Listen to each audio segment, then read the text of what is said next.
This is RBN, the Republic Broadcasting Network.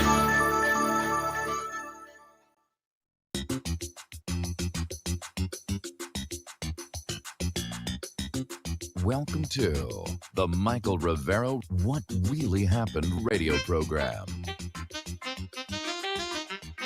And welcome to our show today. It is Friday, November 13th, 2020. So for all of you people suffering triskaidekaphobia, happy Friday the 13th. And thank goodness it's Friday. Thank goodness it's Friday. Thank goodness it's Friday. We have a lot to talk about today. And this being Friday with the lovely Lady Claire, I'm going to do news for most of the first hour. Then we'll open the phone lines for phone calls. Then in hour number two, it'll be Lady Claire. And then we'll open the phone lines again toward the bottom of hour number two. So that's the way we're going to be doing Fridays from here on out. Okay, now it is being reported that the largest hand recount of ballots in U.S. history is now getting underway over in Georgia. And it's everybody's looking at Georgia, what's going to happen, because if it does come out that there was an extreme discrepancy, it's going to call more attention to those Dominion voting machines. And, it sounds like a really good thing is going on, but as has now become the pattern, there appears to be efforts to sort of sabotage that recount. And apparently the Republican leadership in Georgia sent a letter to the Secretary of State, Brad Raffensperger, basically pointing out that the rules that have been laid down for the recount are not going to actually provide a true recount or recanvass. It is not going to build public confidence. And apparently one of the things they're doing to try and mess this up is the Secretary of State is not including a review of signatures on the absentee ballot applications and ballot envelopes to confirm the validity of the statutory signature verification process by the counties. And apparently, the Republicans want a review of signatures on these.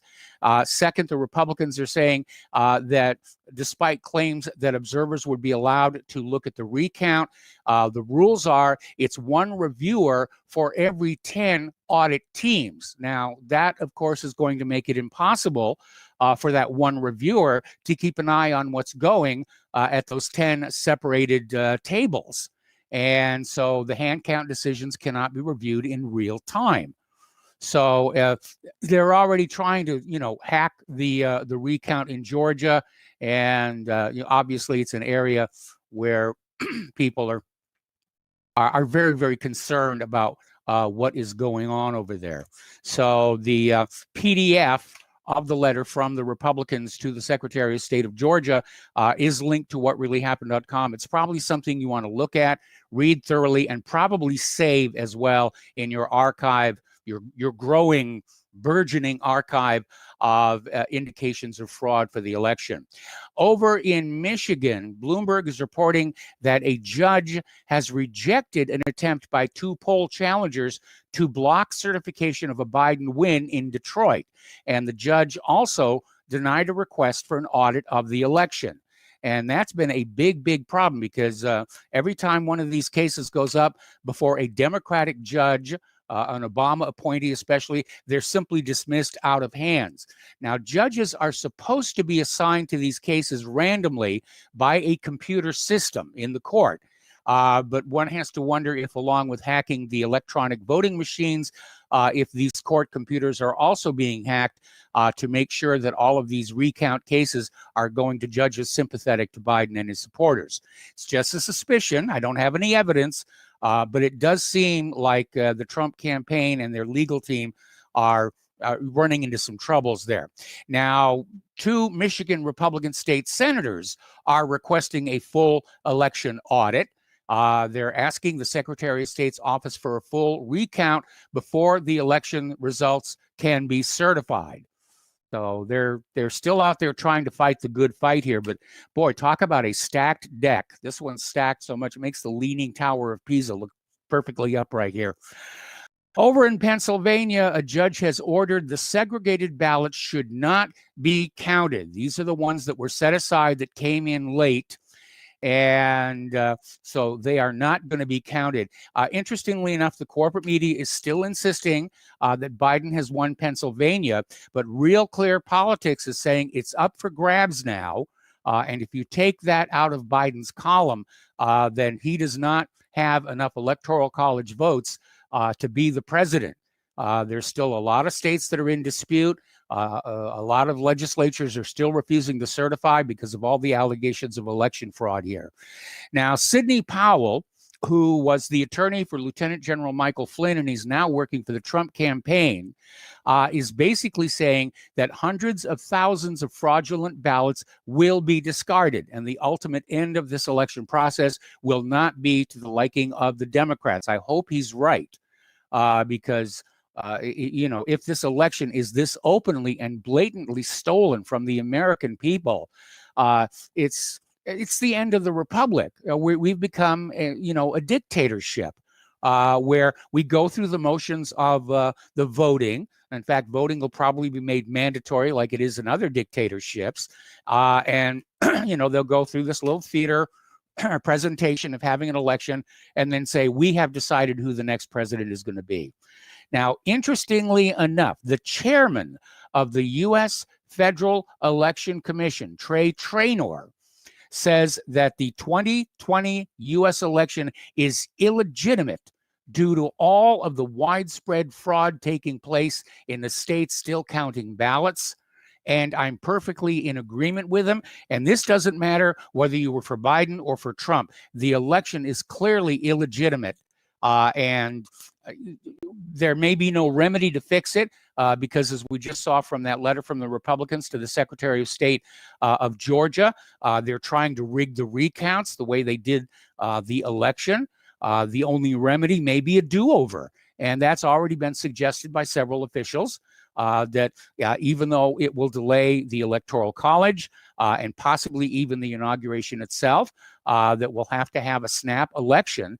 And this one, people will have to vote in person and stay away from those mail-in ballots here.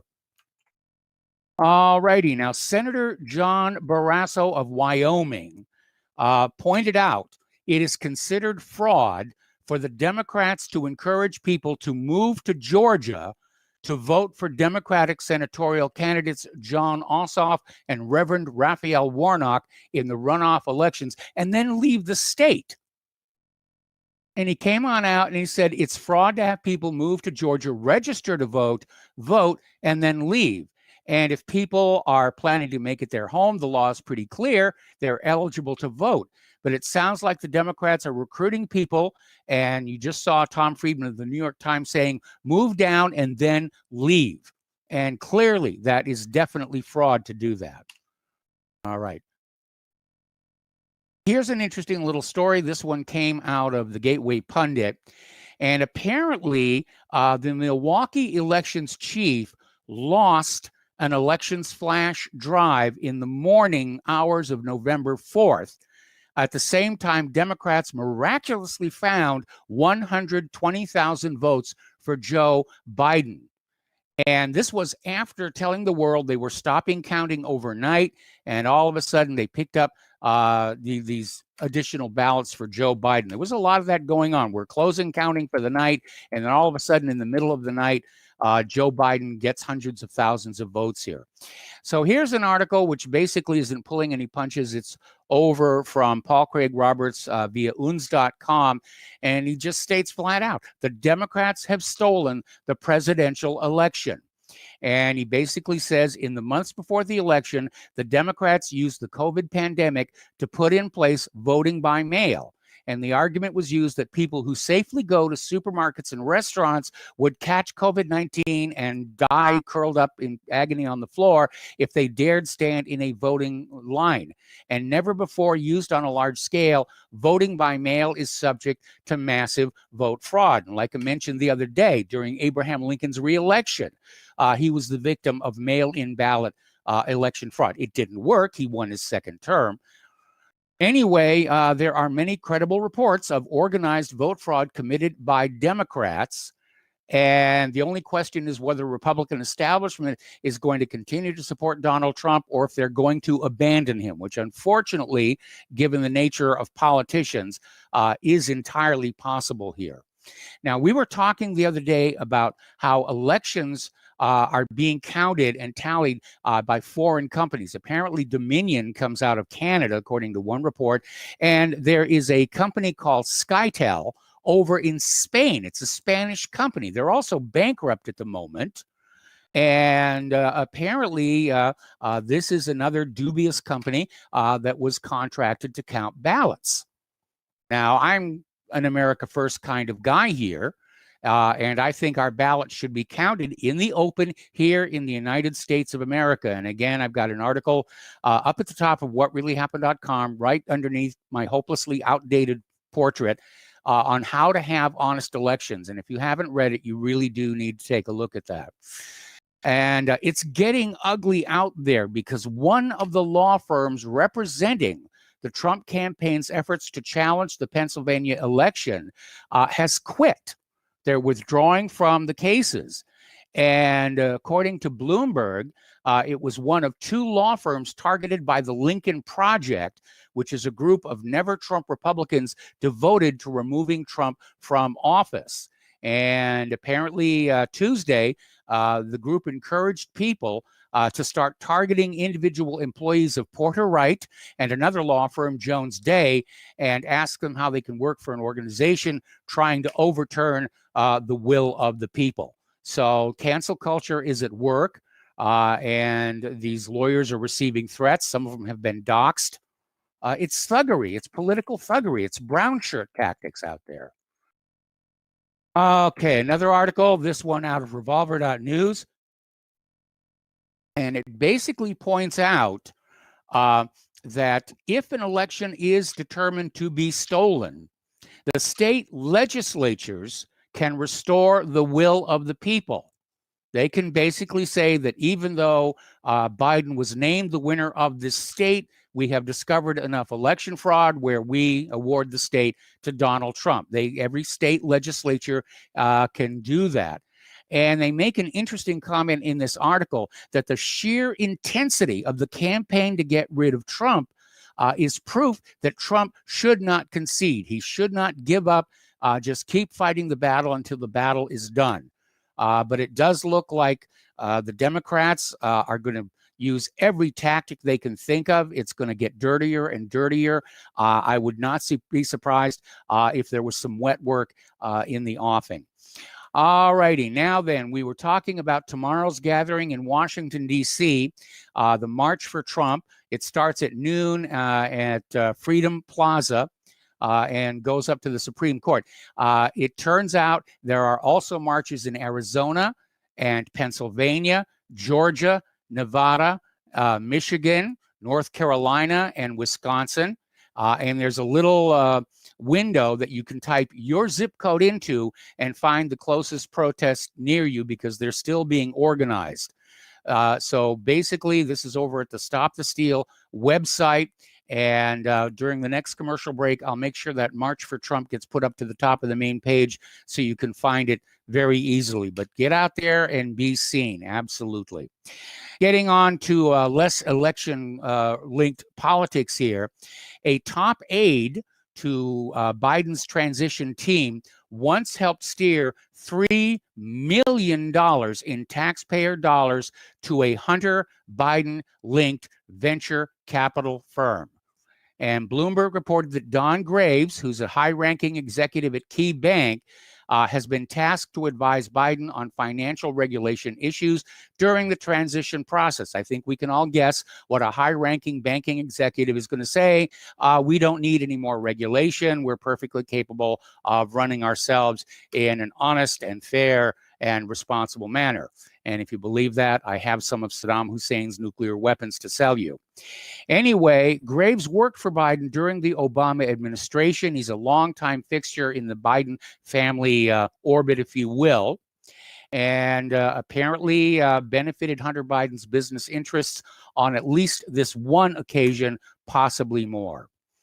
Now, here is where it gets interesting for those of us in the independent media and the bloggers and the rest of it.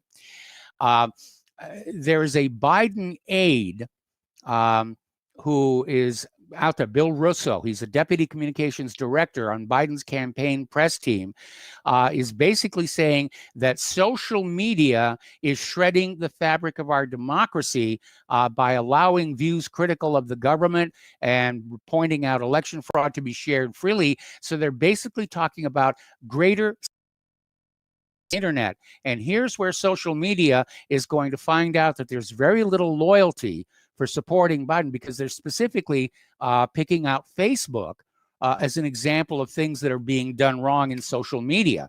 So Biden's administration is going to come down hard on them and talk about gratitude there. And Hillary Clinton, like a vampire, has risen from the grave. It is being talked about that Biden will tap Hillary to serve as the U.S. envoy to the United Nations. And apparently her name has come up in private discussions about who would fill one of the most senior diplomatic posts. This is being reported by the Washington Post. So she's back. All right. Over at CNN, Christian Amanpour, a while back did this on-air blast, if you will, comparing the Trump era to Nazi Germany, saying the White House is comparable to Nazi purges and book burnings. And apparently it has triggered a huge, huge backlash against her, where even some people at CNN is saying that was just a little bit over the top. Okay, the deputy chief of staff to the defense secretary has resigned 3 days after Trump fired Mark Esper. So, wonder why that happened. There's definitely a purge going on in the top military ranks and cybersecurity. People are wondering if Trump is going to just try and drain the swamp in his last couple of months in office, or if something else is in the offing here. Now, Nancy Pelosi may be in trouble. She wants to be Speaker of the House again, but apparently some Democratic House members are teaming with the GOP leaders, House Minority Leader Kevin McCarthy, to basically oust her. They don't want her in. Unfortunately, they're talking about Alexandria Ocasio-Cortez as being the new speaker, which I'm not sure that that's an improvement, other than, to look at her. She's certainly more attractive than Nancy Pelosi. And I don't know that she's got a $16,000 refrigerator filled with designer ice cream, which some people are saying actually worked against Democrats in this last election. All right, let's talk here a little bit about COVID cases. And I had speculated earlier that now that the election is over, this COVID thing would kind of start to fade away because it was only kept alive and the fear mongering going by the Democrats to push the mail-in voting to allow election fraud to take place here. But according to a UBS economist, he's saying that basically COVID cases in the United States could be near zero in just 6 months. Okay. And once again, supermarkets are starting to limit toilet paper purchases as the COVID cases hit a new high. So you may want to get down to your big box store and stock up again if you have run down the stockpile you had from the first time. Elon Musk is out there saying he might have COVID-19. Now, earlier he said the disease was going to be gone by April, but he might have it. And the reason they're saying might is he got 4 COVID tests in the same day. 2 tests came back negative and 2 came back positive. Same machine, same test, same nurse. And he basically said, something bogus is going on out there. And yeah, if you're having 4 tests, 2 positive, 2 negative, same machine, same test, same nurse, it basically underscores the fact these tests aren't really accurate. Okay, we're going to take a break for commercials, and we'll be right back.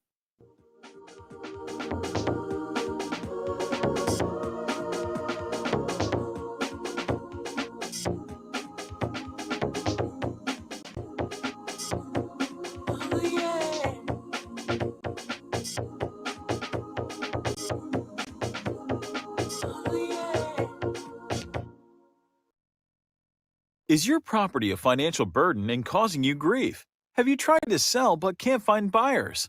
Or are you just too busy to sell your property? Don't worry, we have the right solution for you. We buy properties as is, with cash, close in 30 days, and pay all closing costs. Our service is ideal for property owners who are in pre-foreclosure, have high-end repair costs, experiencing financial hardship, going through costly divorces, are relocating, need cash for retirement, suffering family loss, or have tax liens. Whatever your situation may be, we can help you sell your property and get the money you need. If you own a single-family home or multiple family units, call us for a free consultation at 888-910-1037. That's 888-910-1037. Or visit our website at cashingproperty.com. That's cashingproperty.com.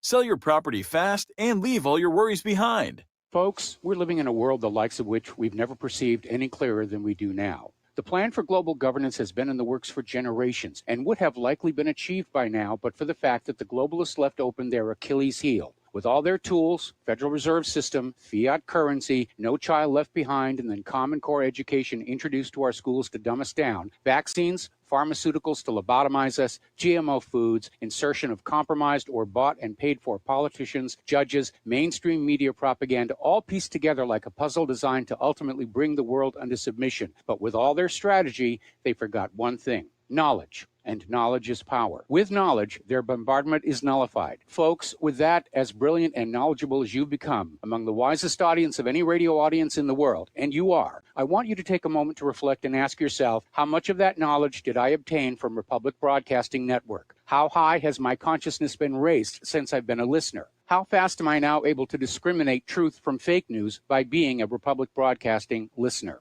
How clear am I now able to see the world since I've been listening to RBN? Ask yourselves those questions, folks. Then ask yourself, what is that knowledge worth to me? Like my morning coffee, how would I survive without it? A voice of truth in a sea of lies. Do we not all need to make sure it survives? Like public broadcasting, we are now finding we can only survive with listener support. Censorship, advertisers being attacked, truth itself being attacked. It's the only way through this. We at Republic Broadcasting humbly ask you to become a supporter. Look at your budget and make a determination of what Republic Broadcasting is worth to you and what you can afford on a monthly basis.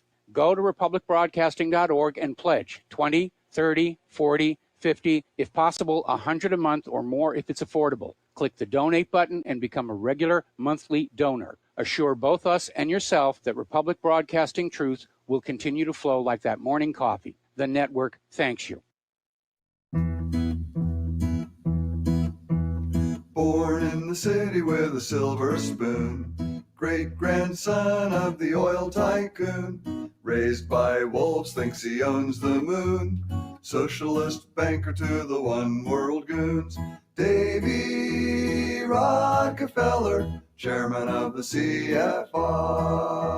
And welcome back to our show here. And again, a friendly reminder that Republic Broadcasting Network is in the middle of a perpetual fundraiser, and we need your help to keep doing the very important work that we are all doing. I'd get down on my knees and beg for money, but it would take a chain hoist to get me back up again. So meanwhile, the postal address to send a check, money order, or if you prefer anonymity, cash, is Republic Broadcasting Network, 2251 Double Creek Drive, number 302, Round Rock, Texas, 78664. The phone number where you can make a credit or debit card donation is 800-724-2719, extension 3. And of course, this information to make donations is also available at the RBN website, republicbroadcasting.org. All righty, I have been chastised by email. Sidney Powell is a woman, not a man. Goof on my part. Players in the other room laughing at me. Oh, well, live radio, what can I tell you? All righty, getting on back to COVID-19 and more seriousness here. According to a recent study, the continuous wearing of face masks can trigger bouts of eczema in people who have sensitive skin. And we've seen photos of people who are definitely showing the effects of wearing the masks way, way too much. All righty, now here's where it's going to get ugly. When you vote for tyrants, you get tyranny. And this is what millions of Biden supporters are about to discover, because Joe Biden's COVID-19 task force member is recommending withholding food stamps and rent assistance from those who refuse the coronavirus vaccines. Now, that is about as draconian as it gets. And I do wish that the founding fathers, when they described the inalienable rights of man, included a right over your own body. Up in Chicago, Mayor Lori Lightfoot is telling the city to stay at home for 30 days, cancel Thanksgiving plans, and has put a 10-person limit on gatherings just days after she joined crowds celebrating Biden's win. So it's another case of do as we say, not as we do. Here's an article that really, in fact, I got emails about this one as well. And Pfizer has come out with this claim that the COVID-19 vaccine may have unpleasant side effects, but that if you come down with the unpleasant side effects, that means it's working. And this sounds like corporate CYA to me. Again, it makes me very, very nervous about just what it is they're putting in those syringes here. 22 states are already locking down again. Indiana is one of them. Again, it doesn't seem to be having an effect about the health. It's all about control. And the first lockdowns didn't quite destroy the middle class. And so now they're going to do it again. And this is basically economic terrorism committed by the government of the United States of America. Now, Gallup just did a poll and said that more than half of Americans say they will not comply with another lockdown. And that's pretty sizable right there. Getting on to more social news here. Getting on back to the police shootings here, there's an article that came out of Citizens Journal basically saying enough of the lying, just look at the data. There's no epidemic of racist police officers killing Black Americans. In fact, most Black Americans are being killed by other Black Americans. And the article is very concerned about the anti-police rhetoric and all this stuff about defunding the police. And cities where that's actually happened, they're seeing an increase in crime. And so that is definitely one of the gifts brought to you by the liberal establishment. And here's where political correctness is just getting a little bit over the top. Over at Cornell University, they're renaming the English department because they say calling the English department is racist. And so they're renaming it as the Department of Literatures in English to try and get away from that. Turning to the international news here, the new Pentagon top advisor with Esper out the door, basically the new Pentagon top advisor, retired Army Colonel Douglas McGregor, is out there saying he wants the U.S. troops out of Syria immediately. I'm in agreement. We had no business to be there in the first place, other than corporate profits. And the reality is we have not been winning in Syria. We certainly didn't win in Afghanistan, but they're keeping our troops over there at cost of death to not have to admit that they lost those. So Joe Biden has named a transgender military veteran to review the Department of Defense. All right, we'll pick up with the story after these few words from our sponsors.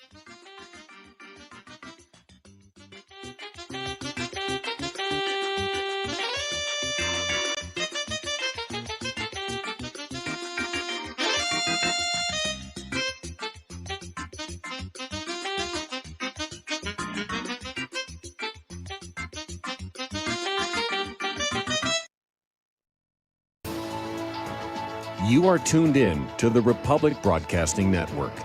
Visit our website by going to republicbroadcasting.org.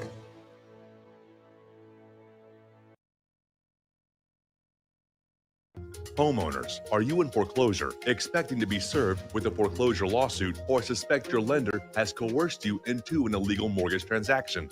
A huge number of mortgages made in the last 10 years have legal issues and are possibly defective. State laws and the U.S. Supreme Court have upheld that defective mortgage documents are grounds for foreclosure defense and for counterclaims in favor of the homeowner. If your mortgage has been sold or assigned since closing the loan, it may be defective and you may be paying the wrong party, and the lender may not have standing or the right to foreclose or collect payments under the law. If you would like to know if your mortgage is legal or not, or know if you are paying the right party, we can help. Our initial consultations are free of charge. We are not attorneys. We are legal researchers and work closely with experienced lawyers who know how to help you find the evidence to help you keep your home. Call toll free 1-855-2-KEEP-IT. That's 1-855-2-KEEP-IT today.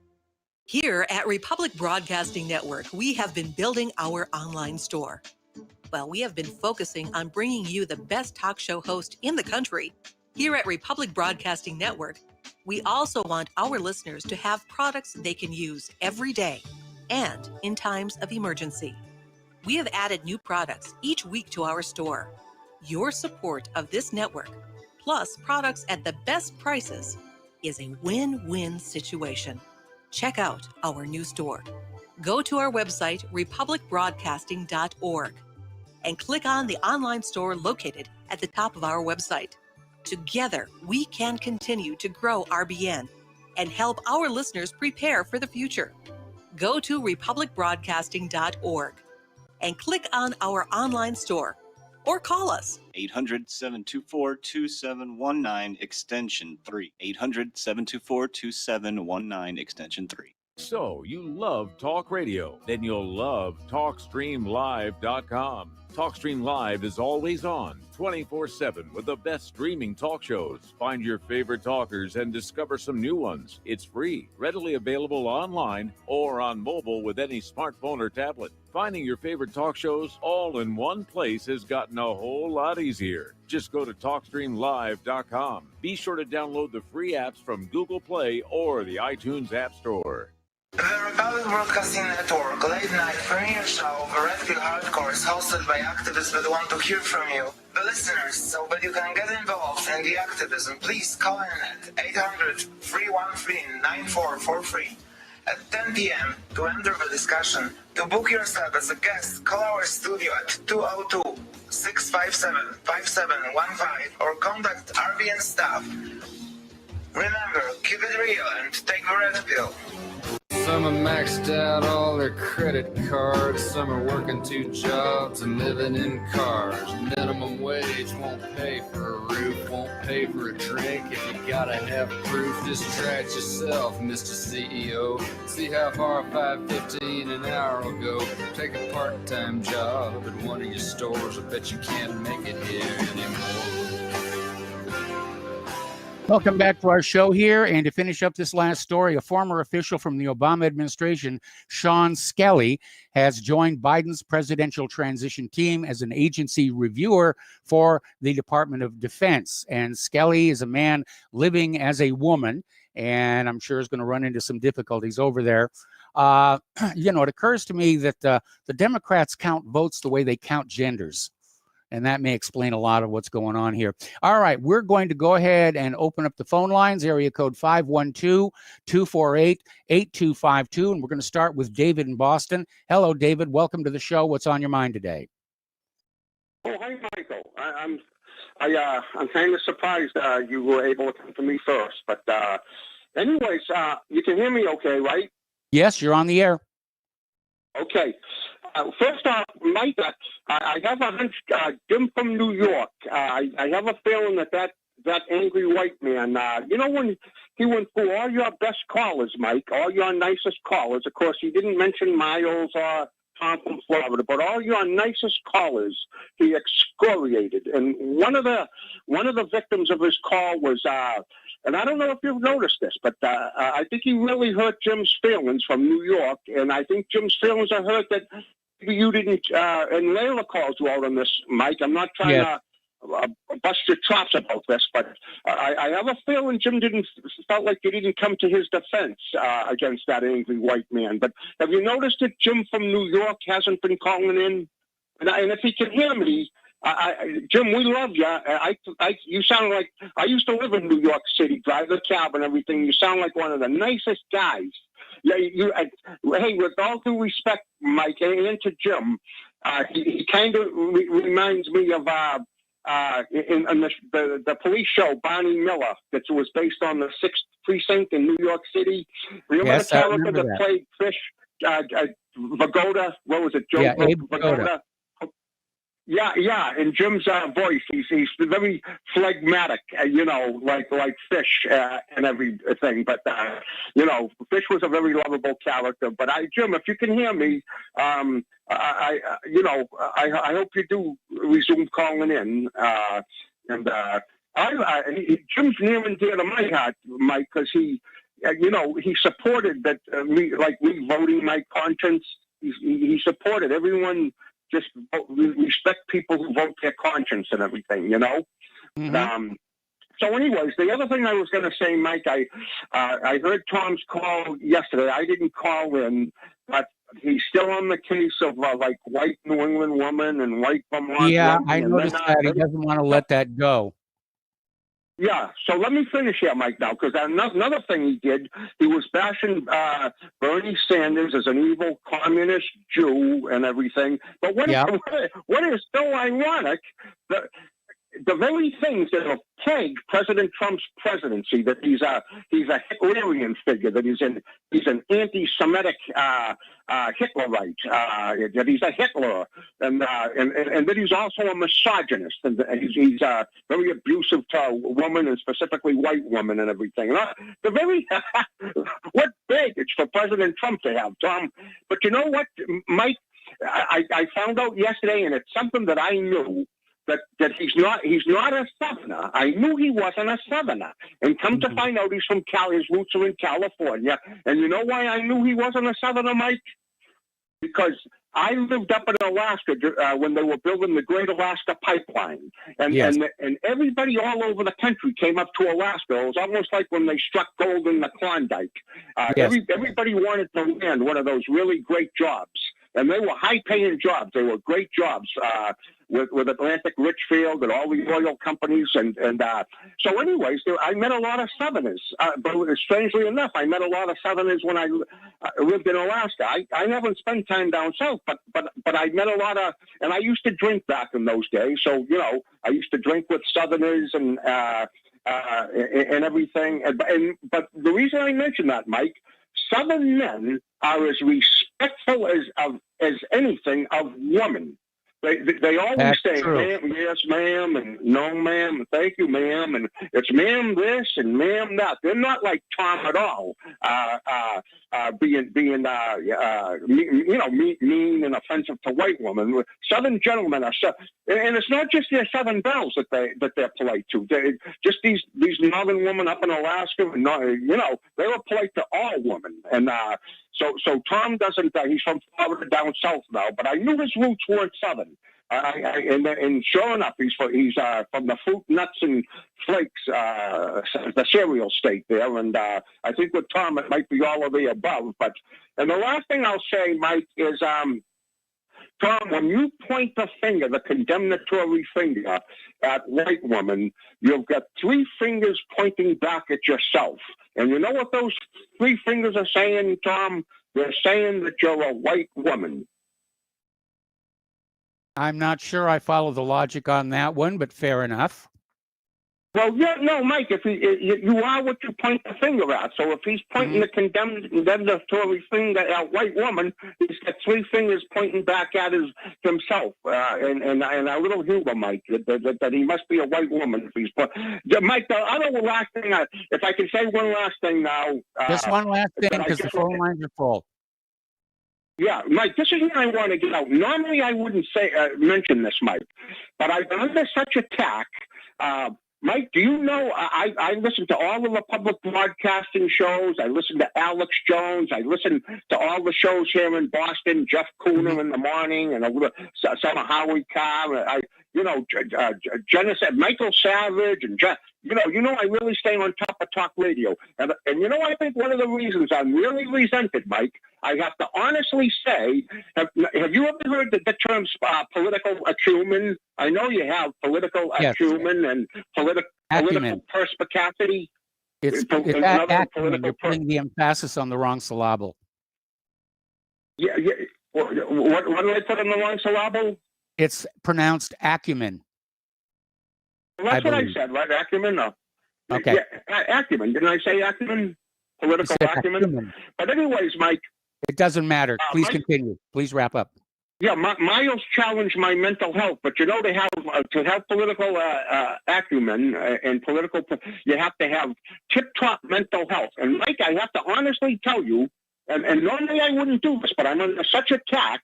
I'm the only one that called President Trump's fall accurately. I am the only one in all of talk radio. Nobody else predicted that Humpty Trumpty sat on his wall. Humpty Trumpty is going to have a great fall. And now we're going to see if all the Republican horses and all of the Republican men can put Trumpty together again. But fortunately, a lot of Republicans are against him. He's going to win by a landslide. And that's why they resent me, Mike.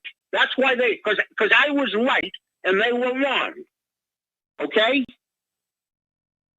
Well, I think, most of them were coming from the position of presuming that this election was going to be honest and fair, which it clearly was not. Anyway, David, I got to let you go here. The phone lines are full and we're short on time before the Lady Claire. So let's switch over to Layla in Canada. Hello, Layla. Welcome back to the show. What's on your mind today? Yes, Mike, you made reference earlier to the Dominion election machines being out of Canada. And I have to say that in the last federal Canadian election, it was very obvious to me that the whole system was being programmed by the computers, that they had been pre-programmed to give Justin Trudeau a majority. It was an astounding result, and yet I was stunned that nobody in the media in Canada bothered to recognize the fact that it was an unpredictable result because of the fact that Justin Trudeau had never done anything other than to have the name Trudeau to warrant his even running as for the prime ministership, less yet to win it with an overwhelming majority. The other reason that I strongly suspected that it was pre-programmed to deliver the results that it did is every single video that I saw where the cameras were on the face of Justin Trudeau and his family, not one of them registered any surprise or delight. There was clearly facial signs that this was well known in advance. And so the whole idea of using technology that can be manipulated and yet obscured from public view should never, ever be allowed in a legitimate election. And it's really important that it's really important that the U.S. restore the integrity of its elections. And I agree. Even calling this march this weekend in Washington a march for Trump, I think, is a mistake. It should be a march for the presidency or a march for the country, a march for America, because the presidency really is crucial. The subtext for the march is a march for election honesty. And it's interesting because somebody's gotten hold of the actual manual for the Dominion election machine. And apparently buried deep inside of it, there are actually directions on how to weight an election, how to delete information, how to change information. I mean, it's right there in the instruction manual, how to change the outcome of the election. So I guess Dominion can have a new slogan, Dominion Election Systems, we guarantee the results. Exactly. I have never been able to, that's when I completely lost faith. I mean, I lost faith in the Canadian news media when I left it in 1990 and actually initiated a lawsuit against the CBC. It wasn't a lawsuit, it was a complaint. And I was in court for 13 years trying to expose the corruption in the Canadian news media. And the answer that I got from the lawyers for the organization that I named as the source of corruption, said, "We're not here to try the institution of journalism." But anyway, it was astounding to me. Whenever I read the National Post, I would read a story, and then I'd go to the Washington Post, and I'd see that it was an exactly, almost verbatim story. Yes. And the National Post, if anybody goes to the National Post, scroll down to the bottom of the page and see how many newspapers they own. And also the Canadian news media was given $600 million by Trudeau prior to the federal election. And that was the commercial media. They were saying that they needed to be given some degree of equality with the CBC, which has been getting $1.5 billion from Parliament since its inception 80 years ago or more. And the whole idea of the CBC creating it, the reason Parliament created it, was to prevent the infiltration of the U.S. media and its ability to dominate public opinion in Canada. And the other goal that was clearly stated in the original mandate was to buy out and destroy commercial news media. So instead, everybody has played along. And the unfortunate thing is that we have a grossly uneducated public, not only in the U.S., but in Canada, because we have so many immigrants who have not been raised with the kind of education that I was fortunate enough to get, not only in Canada, but also in the U.S., where I had wonderful teachers and professors. So it's tragic that unless the voting public has got to be very carefully screened. We require, some kind of test for almost everything before somebody can participate in anything that has wider ramifications on the public interest. And yet almost I have to disagree with that one. I mean, I understand there's a lot of stupid voters out there, but if you start putting up any kind of a system to qualify voters, that will be immediately corrupted. We'll be back to, poll taxes, or, they'll rig the question. In fact, there were back in the Jim Crow days, they gave tests to potential voters to allow them to vote, and the tests were written to basically discriminate against Black voters. That's the problem, yes. However, simply being a legitimate citizen, not one who's been granted instant citizenship as a refugee and then funded by the taxpayers, there has to be some kind of identification showing that a person has undergone Canadian education or U.S. education where they learned the history. They don't have to take a test. Just having existed in the country long enough to recognize the foundational principles of how, whether you're a federation or a republic, there are concepts that are essential to the existence of a nation and to survive with a degree of profitability for everybody, and incentivization to work and to build the nation and to be loyal to one another and to the country itself. Mm-hmm. Yes. Unless that happens, and the first thing that has to be done, you've got to prove that you have only one citizenship and you are loyal to that country. Then you must provide proof of your citizenship and proof that you are qualified to vote in any other manner. Well, I agree with proof of citizenship, and that's where, we've had a disaster down here in the United States of America, because even going back before 2016, the Democrats were out there screaming that asking voters for ID to prove they're citizens was somehow racist. And my argument is it's not racist because illegal is not a race. Well, we had the same thing in Canada when I worked when I volunteered in the voting polls. I was told that I was not allowed to ask for proof other than simply their address. And they could provide any kind of a bill. It could be someone else's bill, either a hydro bill or some kind of bill to prove the address. That was all they had to do so that they were voting in the right ward or electoral district. That was all we were allowed to ask. And I had also worked as a scrutineer, and I remember the importance of hand counting ballots, because even if the person themselves who filled in the ballot legitimately had spoiled it by making errors, that was almost a sign that they didn't know what they were doing. And I remember very distinctly that I brought to the attention that many groups were being directed by their gang leaders or their community leaders to be directed to vote for a particular candidate, and that the person giving those instructions was being rewarded by that political party. So yeah, we have a lot of that down here as well. Yeah, we have to have a restoration of one person, one vote, who votes their own conscience or their own decision based on their analysis of who is the best candidate for the country, not simply for their ethnic group, so that that ethnic group can then exploit the federal government's resources to serve the interests of their overseas homeland. Okay, well, you're absolutely right. But Layla, I'm going to have to let you go. We got to take another break for commercials. We've got more callers waiting on the line leading up to the lovely Lady Claire at the top of the hour.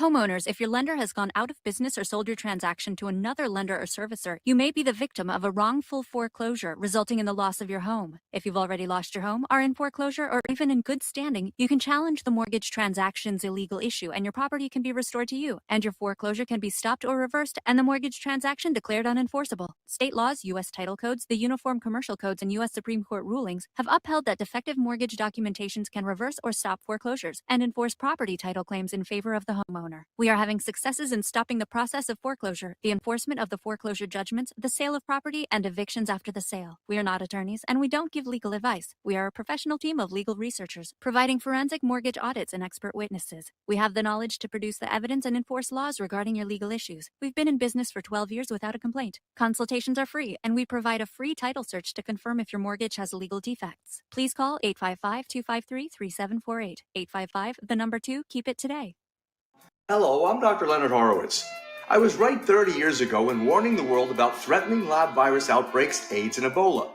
I was right 20 years ago when FBI Director Robert Mueller made me a suspect in the anthrax mailings because I warned the Bureau before the CIA's biocrime and Cipro sales psyops happened. I was right about COVID-19 being an AIDS-laced mutagen planned to resurge this fall to excuse officials' profitable depopulation globalization agendas. And I was right about the only safeguards being antioxidants and holy spiritual sustenance. Vitamin C, D, zinc, chlorophyll, oxygen, and oxysilver especially transmits the frequency resonance to neutralize the expanded function bioweapon. Oxysilver is a double superconductor of the healing power of love. It is the first nutraceutical invented to amplify prayer power and the faithful loving intention of your heart. Buy, try, and stockpile Oxysilver through healthyworldstore.com. Have you been looking for a trusted long-term storable food company? We have a solution for you. Simply Clean Foods is dedicated to providing the best quality food you can buy next to fresh from a farmer's market. Our line of resealable fruits, vegetables, and meats are suitable for everyday use, and you won't have to worry about throwing away valuable groceries ever again. Our food is completely GMO-free, and our stringent quality controls, plus testing for heavy metals, makes us unique in the storable foods market. Simply Clean Foods' primary focus is to bring clean food to people all around the world and change the way we look at freeze-dried food in our daily cooking. When you purchase from simplycleanfoods.net, not only will you be receiving high-quality food, but you will also be supporting veterans in need across the country and those who are affected by natural disasters. Right now, Amazon Prime members will receive fast 2-day shipping. Go to simplycleanfoods.net. That's simplycleanfoods.net. But do it today. We are living in dangerous days, and I am frightened by what you say. It chills right to the core. This talk of holy war. Welcome back to our show here. We're going to try and grab a few more phone calls before Lady Claire. Let's go to Don in Arizona. What's on your mind today? Mark, I'd like to just say rest in peace, Larry Nichols. Did you know Larry Nichols died? No, I was unaware of that, and I'm sorry to hear it. We corresponded quite a bit back in the days right after Vince Foster. Yeah, he died about a month and a half ago. I'm surprised not too many people said it in this whole. He was one of my favorites in the whole talk radio business because he was skilled at the art of storytelling. He could Yes. just keep talking. I don't know if he was telling the truth completely, but he did have some inside info there on the Clintons. Yes. And I'd like to say something also about. Did you know? You knew him though. You talked to him a lot, right? Was he in the I Army talked at to one him a lot. I point? mean, I never met him. I did talk to him a lot. We corresponded, and I had him on the show once. Was he in the Army at one time? Do you know? I do not recall. Okay. Well, I'd like to say also one thing about this this scamdemic. They keep talking about cases are going up. Yeah, because there's a 90% chance of false positives. I mean, the test is garbage in the first place. It is. Number This two, situation with Elon Musk proves that. yeah, the word case, till this year, the word case meant you were sick. That's what it meant. You had some symptoms. You know, Yes. if you had a case of the cold, that means you had the sniffles or something. This year, they changed the definition of case without telling anybody. You got a positive test, now, you're a case. Is just Be afraid, wear a mask, positive, take the vaccine. It's bad news. I will give. I will be happy with Joe Biden if he just does away with these damn masks. I don't know if he's. Oh no, he won't. No, he's talking lockdown. His COVID-19 advisor is talking about withholding food stamps and rent assistance to people who won't get the vaccine. It's going to be mandatory for everybody by hook or by crook. You can't go by what he says. He might change his mind. I hope he changes his mind and just wants to be nice to everybody, and then I'll be happy. I don't think so. I don't think so. Because he doesn't owe anything to the American people. He won his office by cheating. All right, let's switch over to Robert in Kansas. Hello, Robert. Welcome to the show. What's on your mind? Hey, Mike. First of all, let me say thank you so much. You are a general in this war, even if you don't want it. That's what you are. And I would not be the same man that I am today without all wars are bankers' wars. So I appreciate you so much, sir. Well, thank you. My topic is the mask mandate. And what I'm looking at right now, for the audience and for everybody to Google, I'm looking at the state of Indiana, the mask mandate for Indiana, which you would Google and be able to pull up. And what I want to point to is page 3 of that mandate are the exemptions. And I know that you had talked about previously on your program that you and Claire, you were out and about. And okay, well, Robert, I got to put you on hold. We got to do a station identification, and then we'll be back with hour number 2 and the lovely Lady Claire, who even now is moving into position.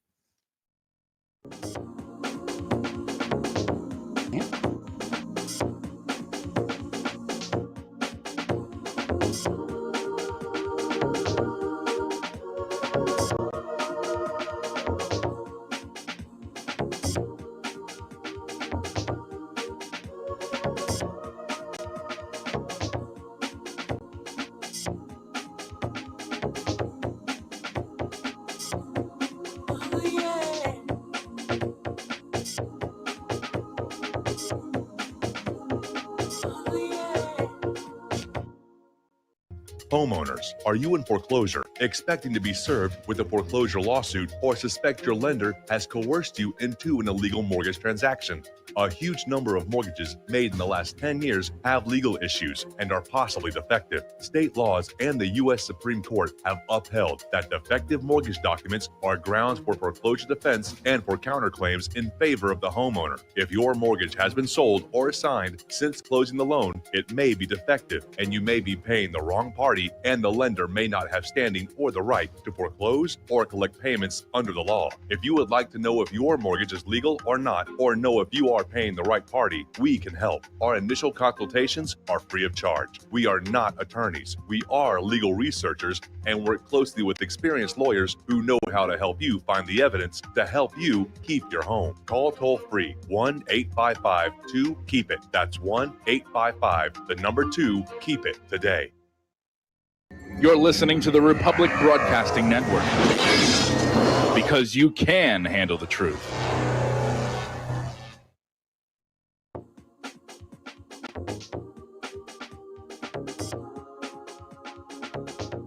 What really happened with your host, Mike Rivero, putting America first, second, and third. Here is your host, Michael Rivero. Welcome back to our show here, hour number 2, and we got a few phone calls to clear before the lovely lady Claire takes over here. We were talking with Robert in Kansas about masks, and Robert, if you could pick up where you left off.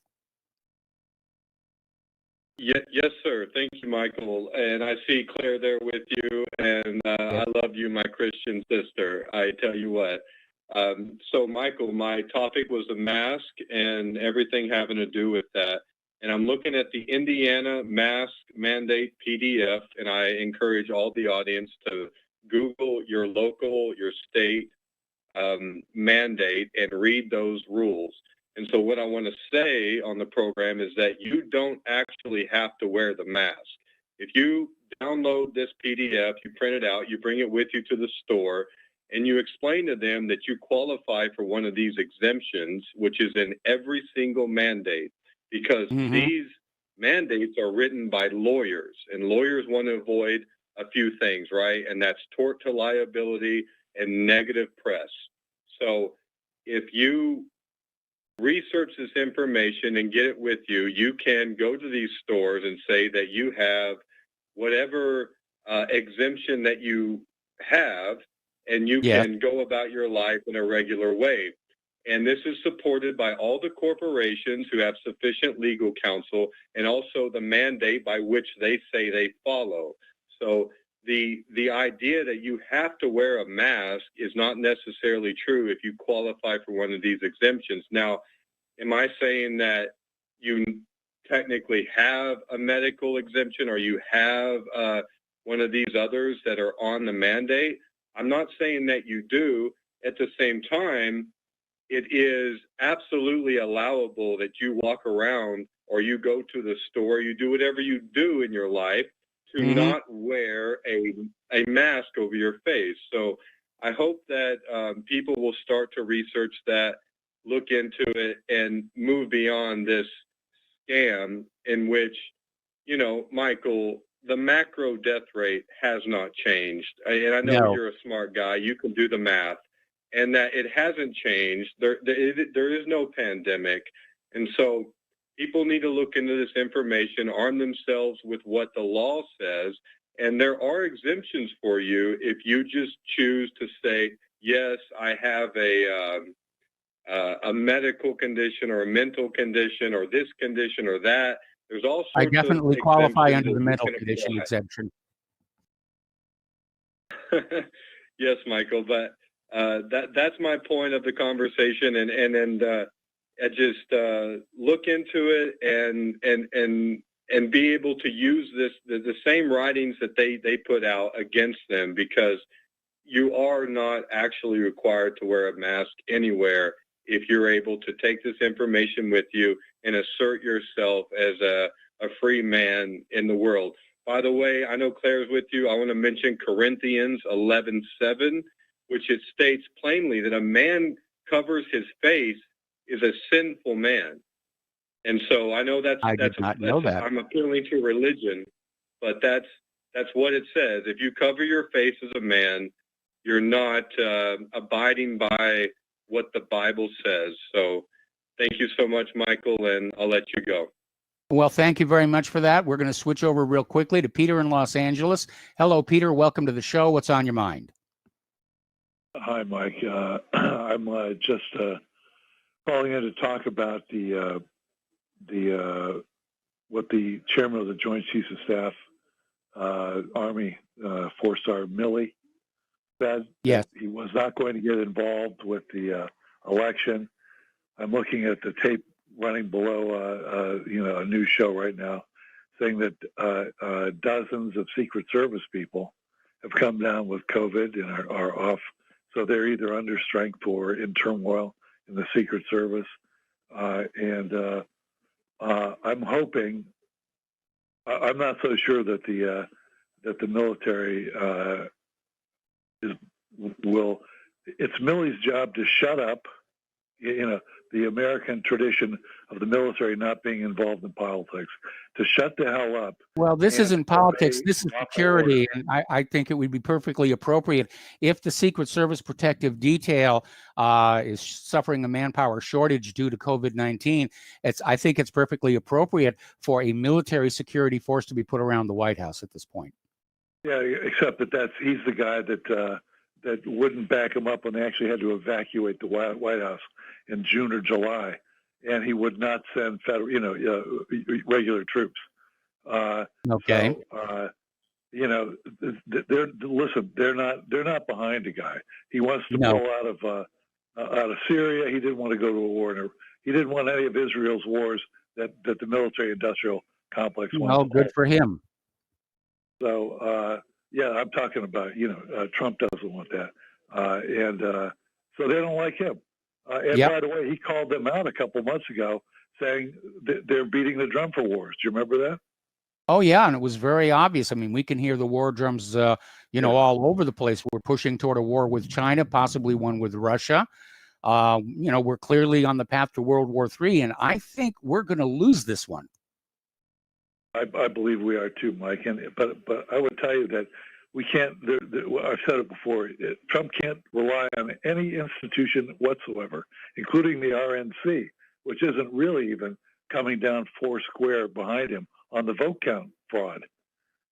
They could be a lot more adamant about that, but they're being very tepid, and that could gain them some Senate or some House seats too. And they're still willing, pulling back on it. Yeah. The fact that can we expect the high command, as a former lieutenant colonel, can we expect the high command to be any less compromised than the Comey and Brenner and Brennan and Clapper and all these litany of horror stories that we've had in charge of our institutions? And look, it's I got a real bad feeling about this. I do too, and I think we're headed into a very, very dark time in American history. Anyway, Peter, I need to let you go. We're going to take one more phone call, and then the phone lines are closed. Dave in Maryland. Hello, Dave. Welcome to the show. What's on your mind? Hey, what's going on, Mike? How you doing? Doing fine. Hey, that's cool, man. It's glad to hear from you. Long time no see, right? Yep.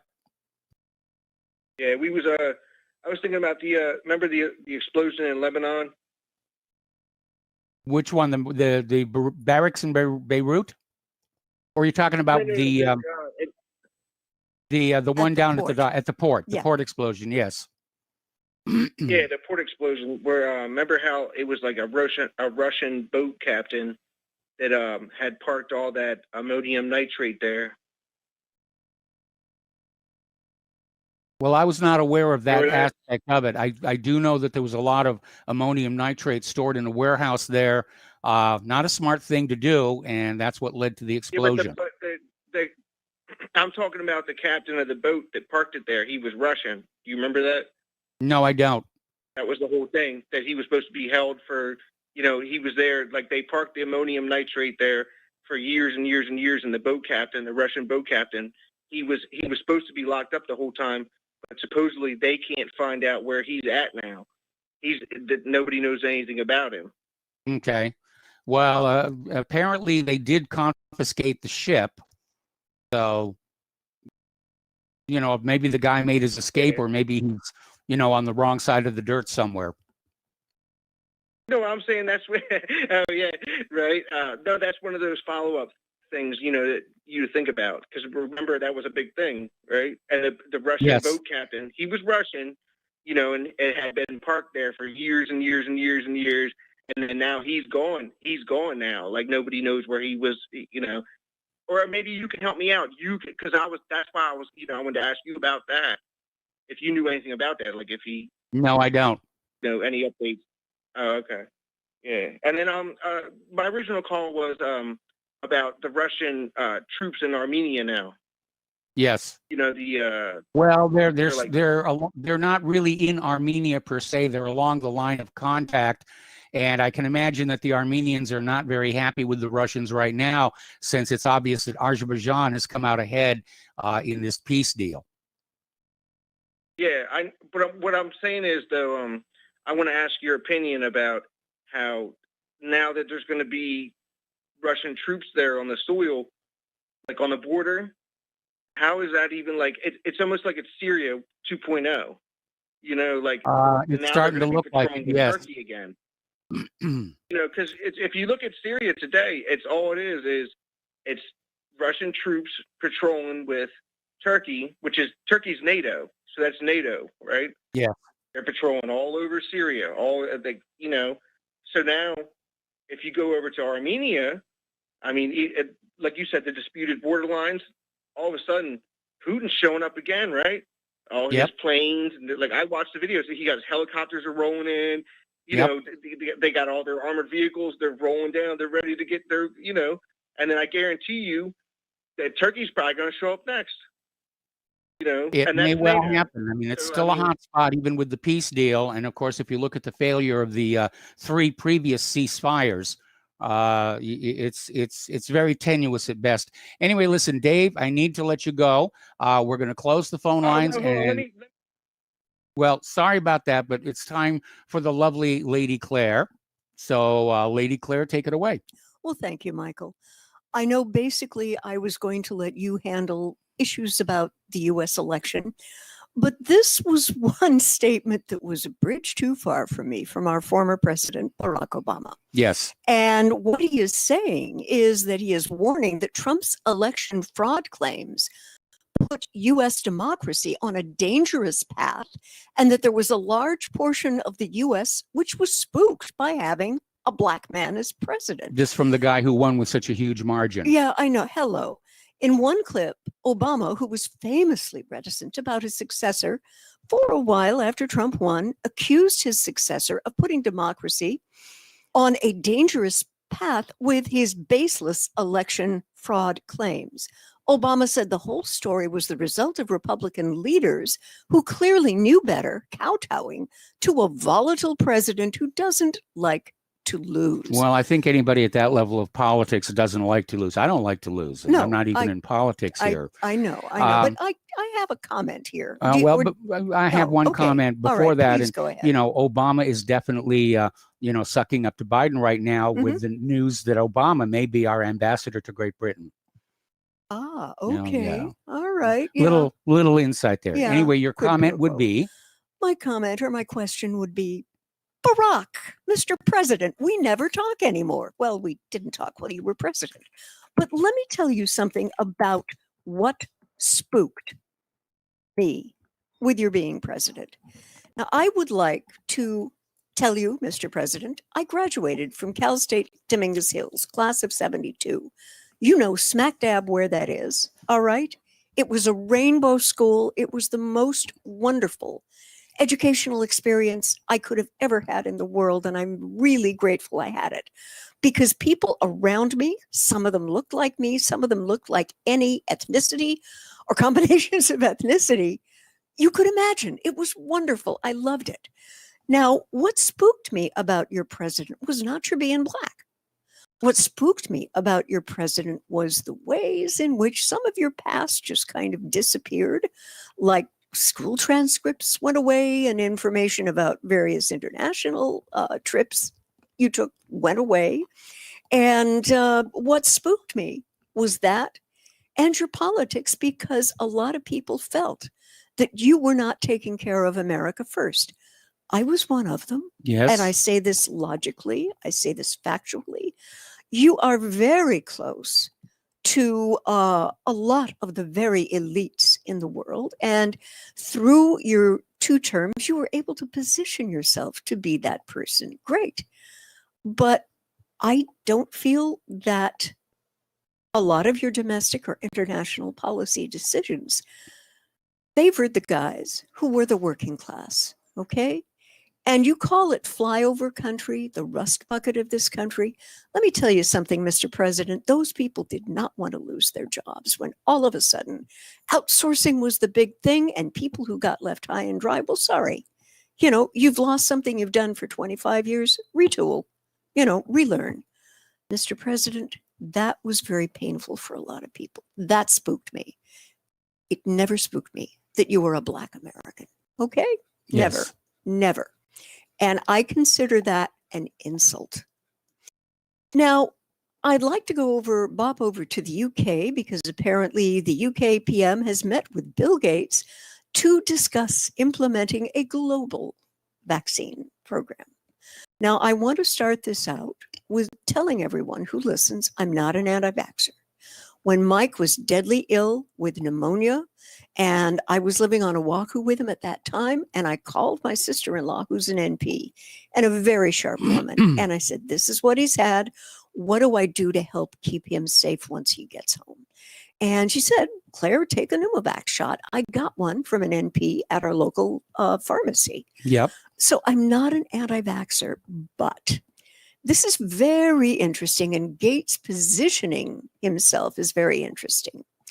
And the British Prime Minister, Boris Johnson, is currently being criticized for imposing yet another lockdown based on questionable data, and has met with Bill Gates to discuss implementing a global health security program using Britain's G7 presidency to speed up the process. Couldn't have happened at a more wonderful time for vaccine manufacturers, could it? Yep.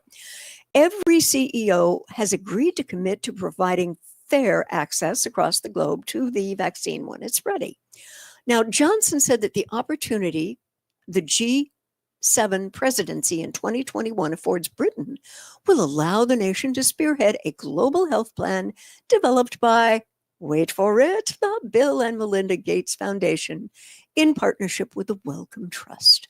The plan was unveiled by Gates at the UN in September, where he called for overhauling Big Pharma's capacity to manufacture vaccines and treatments.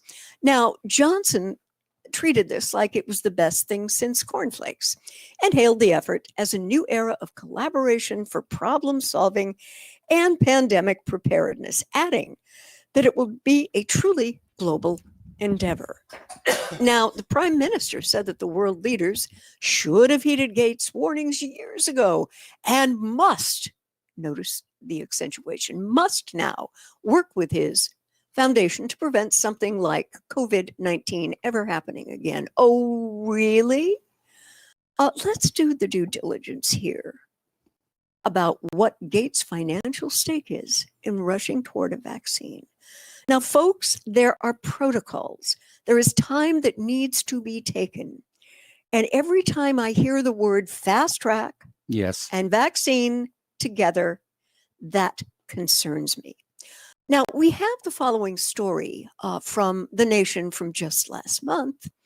And the title of the article is, While the Poor Get Sick, Bill Gates Just Gets Richer.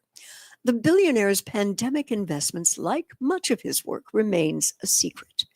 Now, in the early days of the pandemic, President Trump made headlines when he tried to secure rights to a vaccine from the German developer CureVac on behalf of the US government.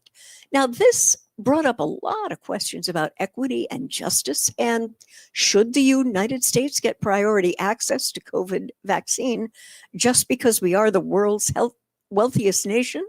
Shouldn't the most vulnerable, no matter their nationality or salary, get vaccinated first? And one German lawmaker made the observation, capitalism has its limits. Had Trump succeeded, the deal might have also sent another stark message about economic inequality, delivering a financial windfall to one of the most moneyed players in the pandemic response. Wait for it, the Gates Foundation. Now, let's dig a little deeper. The foundation recently reported a $40 million stake in CureVac, one of dozens of investment the foundation reports in having companies working on COVID vaccines, therapeutics, diagnostics, or manufacturing. Okay, I'm going to have to put you on a pause here. Okay. It is time for a commercial break. All right. And we will be right back.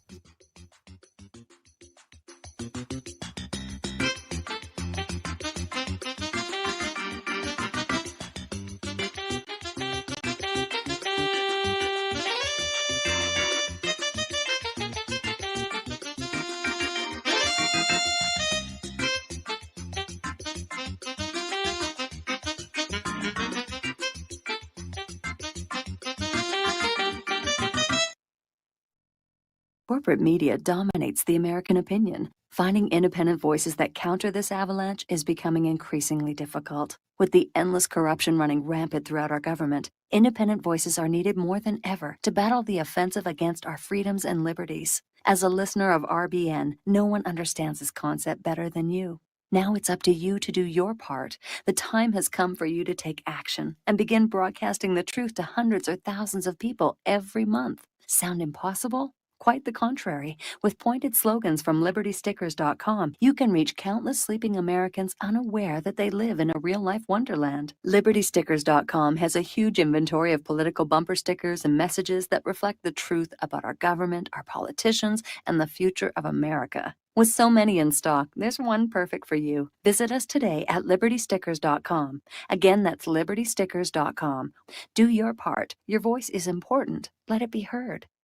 Folks, we're living in a world the likes of which we've never perceived any clearer than we do now. The plan for global governance has been in the works for generations and would have likely been achieved by now, but for the fact that the globalists left open their Achilles heel. With all their tools, Federal Reserve System, fiat currency, no child left behind, and then Common Core education introduced to our schools to dumb us down, vaccines, pharmaceuticals to lobotomize us, GMO foods, insertion of compromised or bought and paid for politicians, judges, mainstream media propaganda, all pieced together like a puzzle designed to ultimately bring the world under submission. But with all their strategy, they forgot one thing: knowledge. And knowledge is power. With knowledge, their bombardment is nullified. Folks, with that, as brilliant and knowledgeable as you've become, among the wisest audience of any radio audience in the world, and you are, I want you to take a moment to reflect and ask yourself, how much of that knowledge did I obtain from Republic Broadcasting Network? How high has my consciousness been raised since I've been a listener? How fast am I now able to discriminate truth from fake news by being a Republic Broadcasting listener?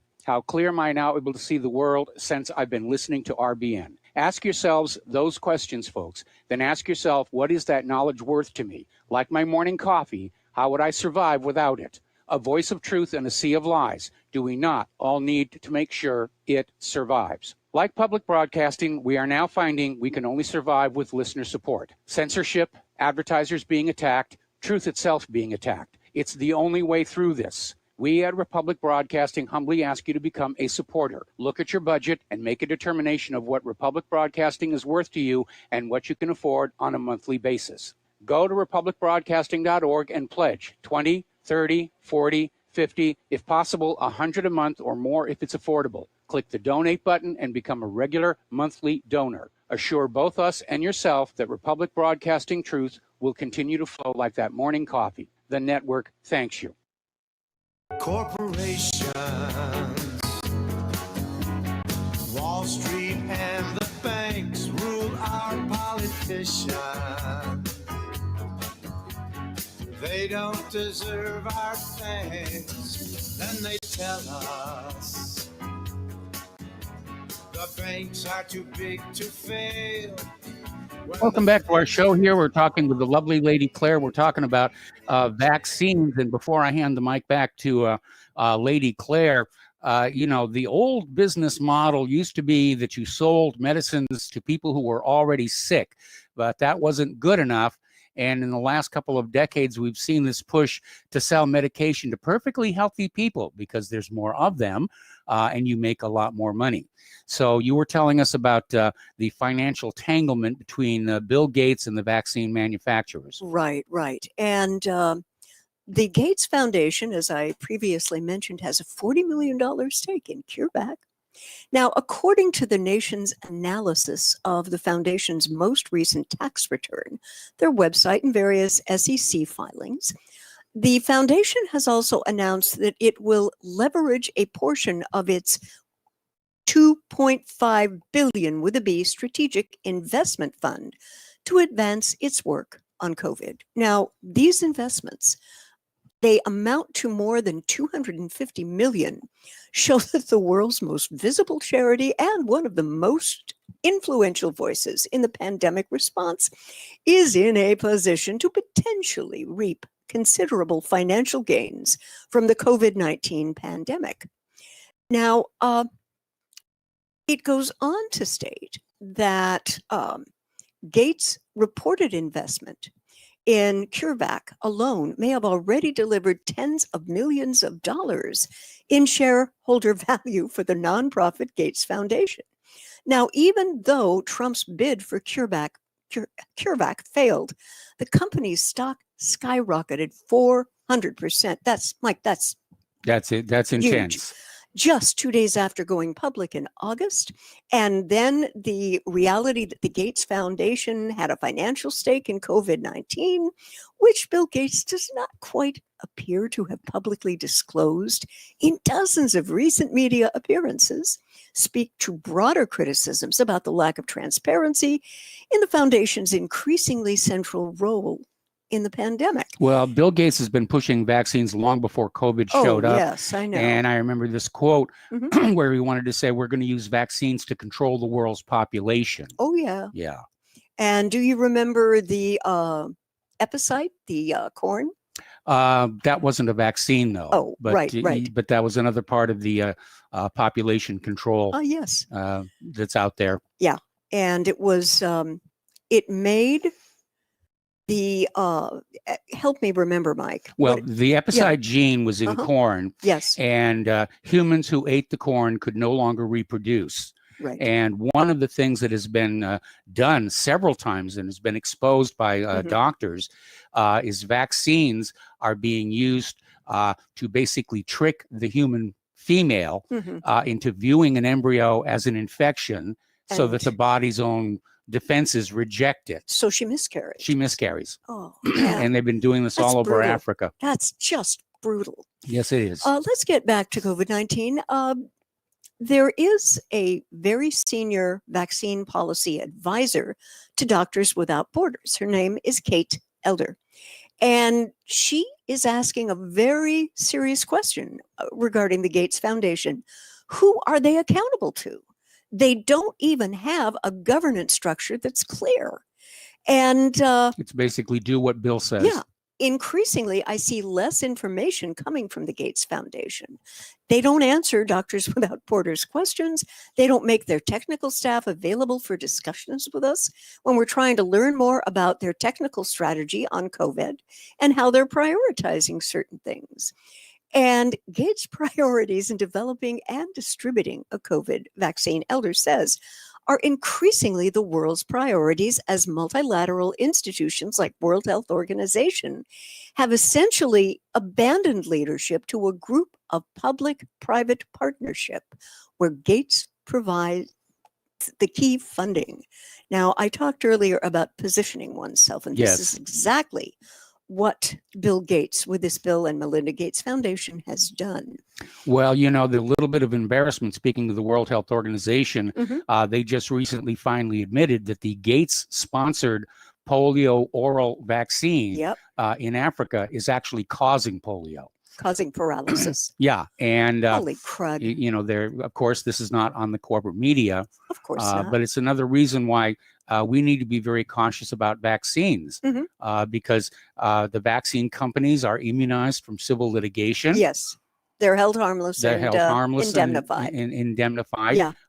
And they can put anything in those syringes they want. They could put water in those syringes, and maybe it would actually be better if they did. I hear you. But you know, we've heard all the bad stories about Gardasil, and we remember back in 1976 the swine flu pandemic and the mandatory vaccination program that had to be canceled when it turned out the vaccination was killing more people than the Spanish flu. The Spanish flu was. Okay, we're coming up here on another commercial break, right? And so we're going to stop for a while and let the sponsors talk and pay some bills, and we'll be right back.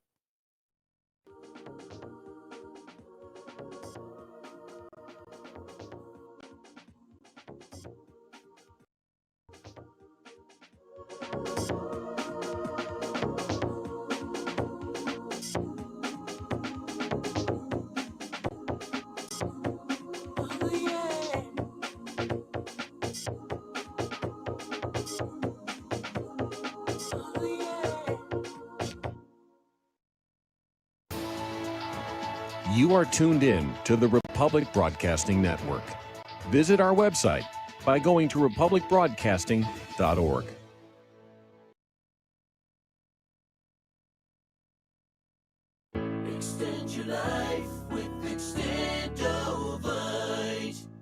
Extendivite really works. Here are some reviews from Amazon.com.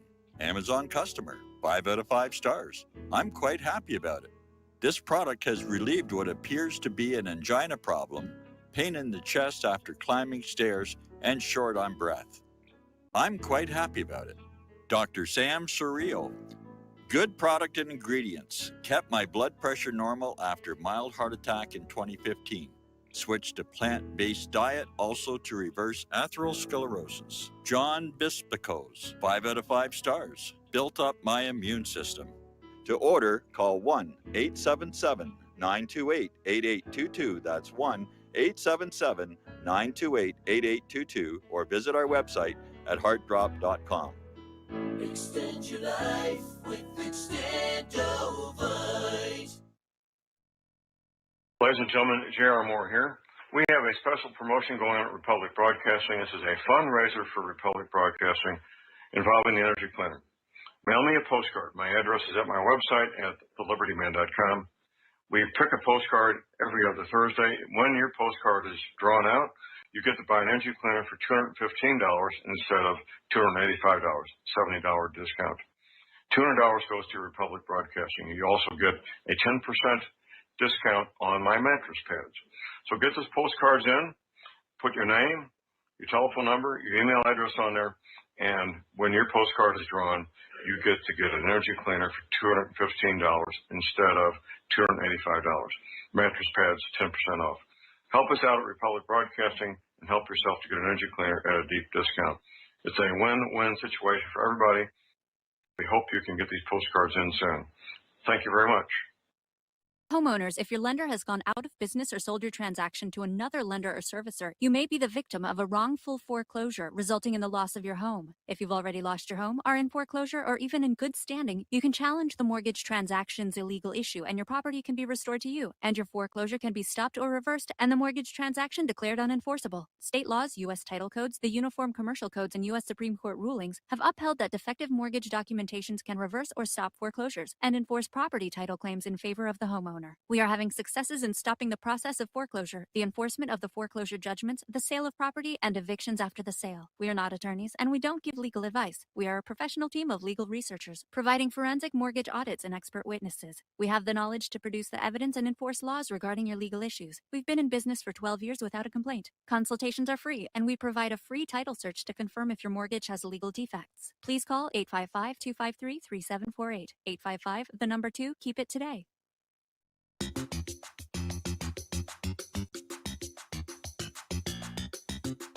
Welcome to What Really Happened Radio. Visit us online at whatreallyhappened.com.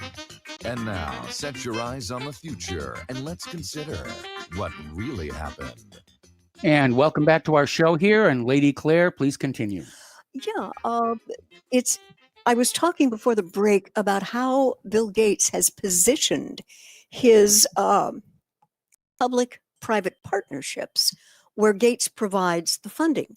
Now, these organizations, the Coalition for Epidemic Preparedness, Innovations in Gavi, the Vaccine Alliance, are working with the World Health Organization to develop the largest and most diverse COVID-19 portfolio in the world, which they hope will deliver billions of vaccine doses in the years ahead, including to many poor countries. Now, James Love, who is the director of the NGO Knowledge Ecology International, says that the foundation's decades of work on vaccines, along with its sprawling financial ties, allows it to insert influence, and that happened at the very start of the pandemic.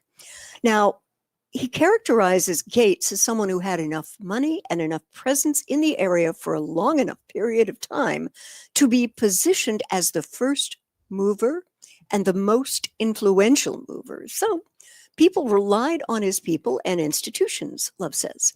In a pandemic, when there is a vacuum of leadership, people that move fast and seem to know what they're doing, they just acquire a lot of power, and Bill Gates has really succeeded in this. Gates' leadership in the pandemic has been widely, almost universally praised, with the New York Times calling him a vocal counterweight to President Trump. and Madonna making $1 million donation to support the foundation's work. But please remember, Bill Gates is not an elected representative or public official, and the details of his far-reaching influence and finances have largely eluded public scrutiny. There's a subsection here. Bill Gates gives to the rich, including himself.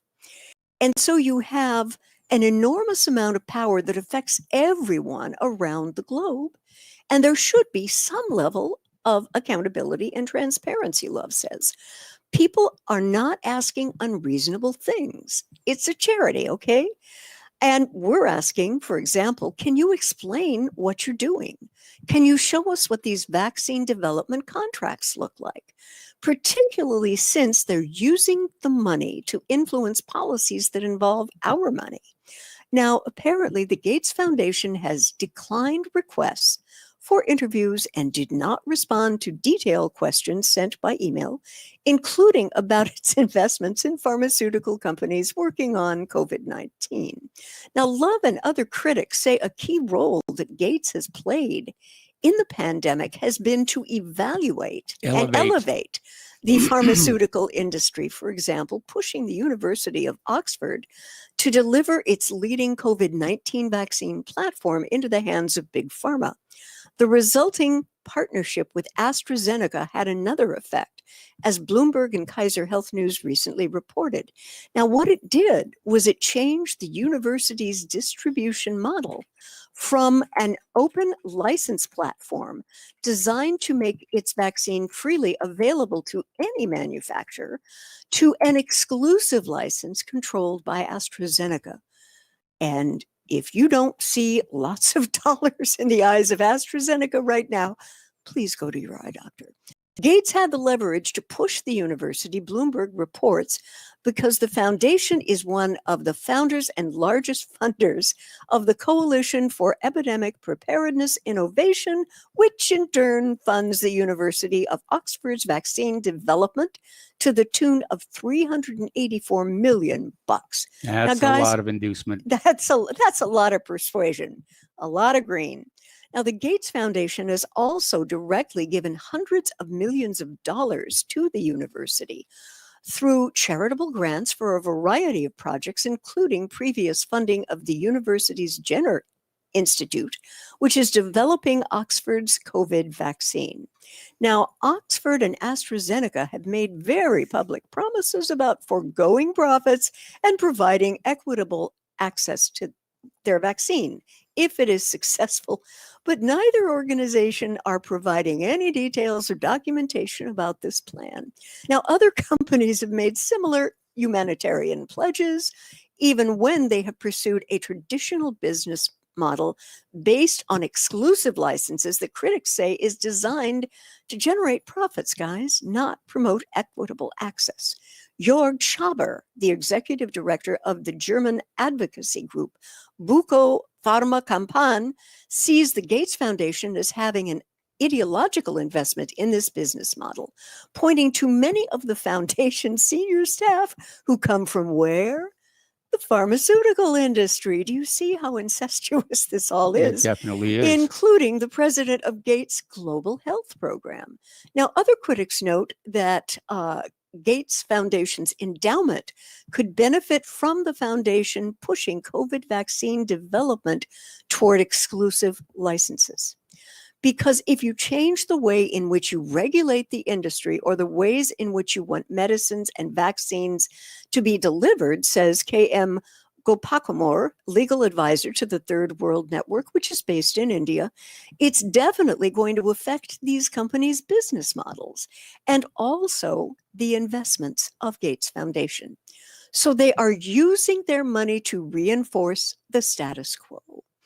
Gates himself describes his foundation as intimately involved with the partnership between AstraZeneca and the University of Oxford. And every week, we're talking with AstraZeneca about, okay, what's going on in India, what's going on in China, so that we can get, assuming that the phase 2 data and eventually phase 3 data is promising, that we're ready to go with that. Gates noted in a brief press briefing in June. one of the many interactions with the media where he describes his foundation. Again, we're talking about positioning, folks, leading the global pandemic response.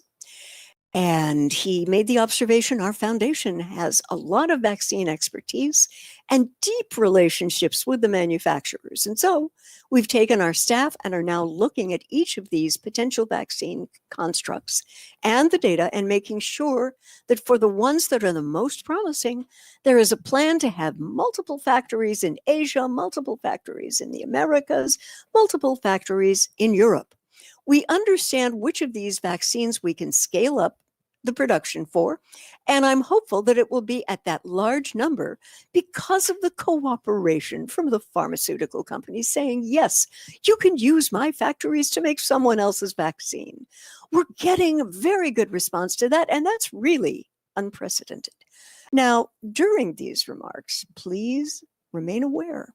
He had absolutely nothing to say about his foundation's investment in any pharmaceutical company working on COVID. I would be asking him about his personal investments in the pharmaceutical companies as well. Yeah, exactly. Similarly, in an August interview with Wired, the former head of Microsoft said that if he were infected with COVID, he would want to be prescribed the therapeutic drug Remdesivir. Yep. Let's say that 3 times quickly, failing to mention, and he does it right all the time, his foundation stock position in the drug's owner, Gilead, which, according to the charity's most recent tax return from 2018, now the foundation refused to provide details about its current investment portfolio. Journalistic norms require disclosure of conflicts of interest. Guys, this is huge. So do the prevailing rules in science. But even when Gates begins to enter into a scientific discourse, for example, in the commentary he penned in the New England Journal of Medicine, prescribing that he thought government leaders should be doing to tackle COVID, he doesn't disclose any of the details of his deep financial ties to the pharmaceutical companies that are making trial vaccines. Gates filled out the journal's required conflict of interest form, but simply listed his conflicts as numerous. Gee, could I do that? That's an understatement. Could you do that? No, Our I listeners, don't think so. I do not think so. Yep. Giving readers no sense of the size, scope, or type of his financial stake in the pandemic. Lisa Barrow, who is a professor of medicine and public health at the University of Colorado, says that authors have to provide details of their financial conflicts of interest, even if it means naming dozens of companies, which is not unheard of among authors in the New England Journal of Medicine. The journal did not respond to multiple inquiries about Gates' disclosure. Shelton Krimsky, a professor of humanities and social science at Tufts University, with whom the author of this article co-authored an academic journal article in 2017, says disclosures are critical because they notify readers about potential bias. And folks, yes, Bill Gates and this foundation have more potential biases than Kim Kardashian has clothing on a location model shoot. Yeah. I mean, come on. And goes on to say the last person I would want to tell me if a vaccine has ready to go is a person who has a financial investment in the vaccine, Krimsky said. And Gates didn't mention specific vaccines in his journal article, but elsewhere he seems to again be positioning himself by picking winners and losers. Now, in a long-form interview with The Daily Show in April, Bill Gates seemed to say his foundation would be spending billions of dollars to support manufacturing for 7 of its favored vaccine constructs.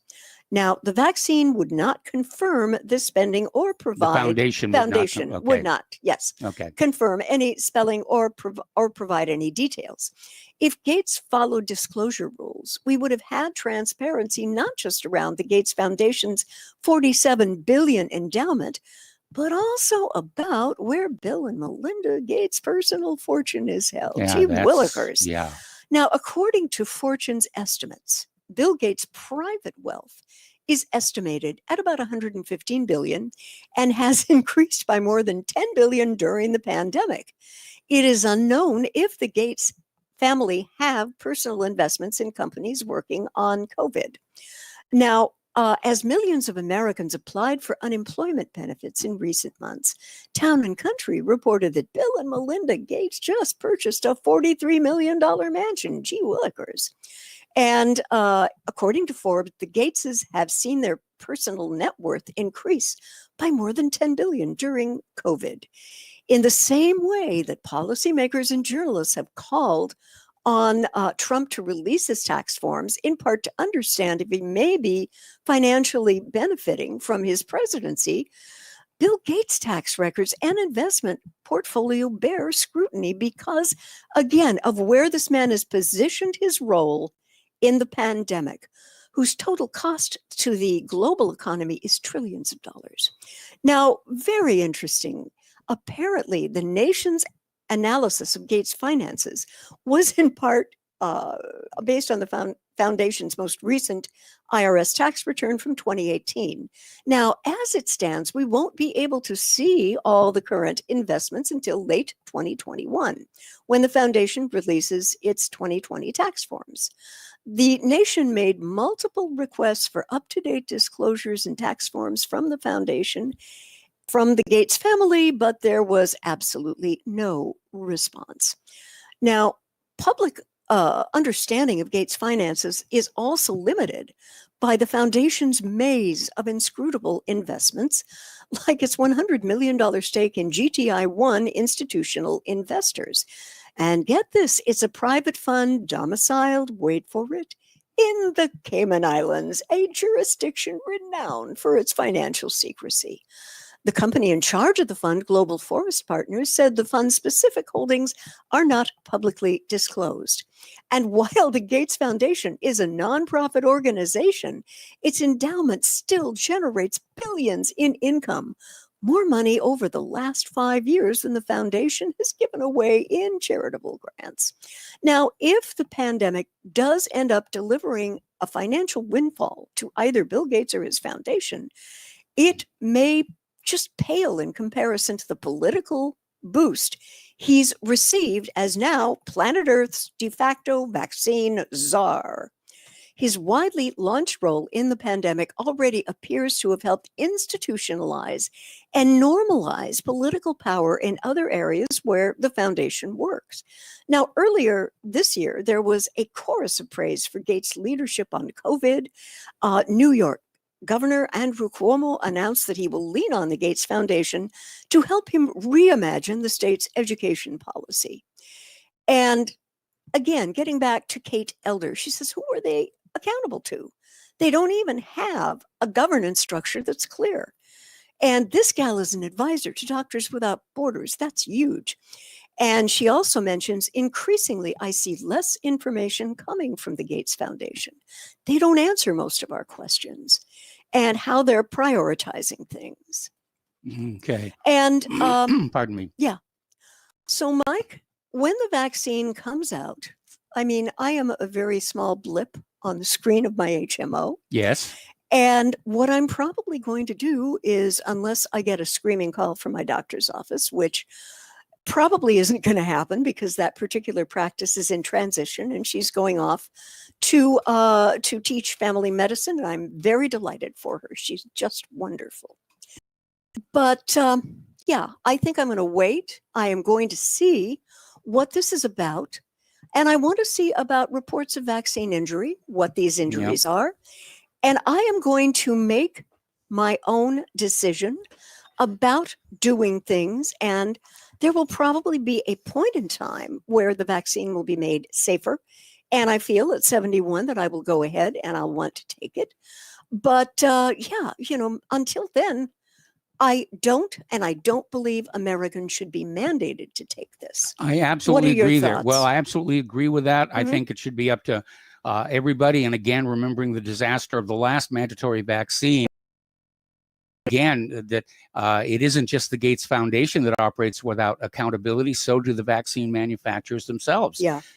There is no machinery in place, so to speak, where they can be seriously punished, Mm-hmm. for making a mistake. Right. And again, as you said earlier in your diatribe here, combining the word vaccine with fast track is cause for alarm. And not all vaccine injuries show themselves immediately. Some can take a long while to appear. And there is one doctor who says that what I've been dealing with this last year may have been a vaccine injury from medications I received back when I had pneumonia. Whoa. Yeah. So basically his attitude is that anytime you hear immune response, you're in problem. Okay, we got to take another break for commercial. Back with the last.